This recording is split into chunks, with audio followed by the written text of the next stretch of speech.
Hello, it's Teacher Carrie here, and I'm back with another teaching tip to help you out in your VIPKID classroom. Today, I want to talk with you about turning statements into questions to help support your students with verb conjugation activities in class. So let's jump over to a screen where I have just created some statements. Now, these statements are based off of a Level 3 Unit 8 lesson, but this is a pretty popular type of activity in the VIPKID curriculum. You can find slides like this all the way from level 2 up to probably levels 4, 5, and 6 if you look carefully for them.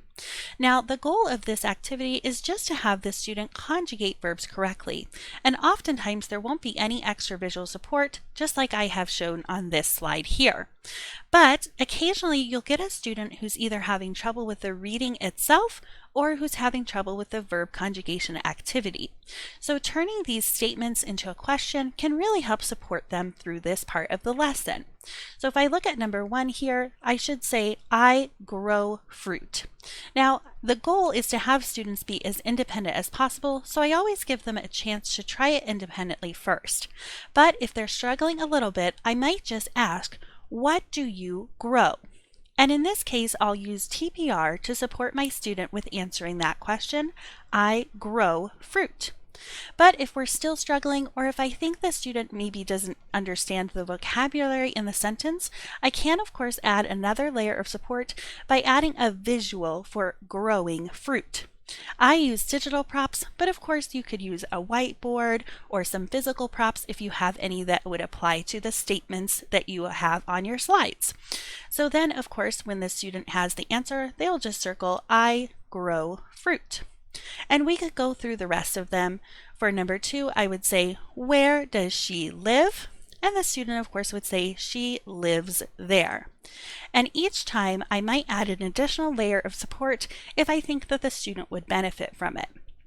And although this particular slide doesn't prompt you to go through the whole verb conjugations from I, you, we, they, he, she, and it, we can take the time on slides like this to go ahead and conjugate verbs fully. So let's go with lives for right now. And I'm going to just get rid of my little apple tree because I don't need it right now. I might just ask the student to conjugate the verb live with me. And for that, I often use Meg, Mike, and Dino. You could, of course, use physical props if you have Meg, Mike, and Dino puppets laying around. So I would say, I live, you live, we live, they live. He lives, she lives, it lives.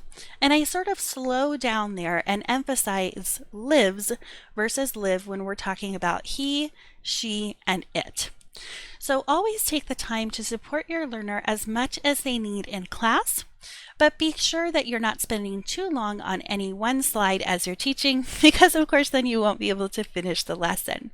I hope this helps you learn how to support your struggling students with conjugating verbs in class.